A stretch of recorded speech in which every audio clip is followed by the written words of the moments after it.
আজকে একটা গান করবেন, তো করো। দেখতে যাবো আমি কমে, তারপরে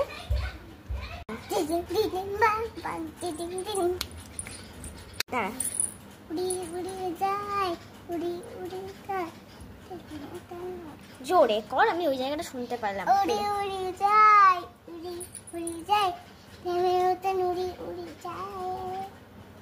আর কি জানিস কি একটা করছিলি, আমার কি করছিলি একটা, আর হাজার খানা তো গান করছিলি সেদিনকে, কর হাজার খানা। হাজার খানাটা ওরকম করে করতে বলিনি আমি তোমার, আমি বলেছি তুই হাজারটা রকমের যে গান করছিলি সেই গানগুলো একটু কর। ওই একটাই বকুলতলায় ভিড় জমেছে, আমাদের ওটা হবে আমাদের বকুলতলায়। কে যে আমার কাছে হবে, কই পালালো। ঠিক আছে, তুমি টাটা করে দাও। টাটা। আমার গানগুলো কেমন লেগেছে? তোমার গানগুলো কেমন লেগেছে?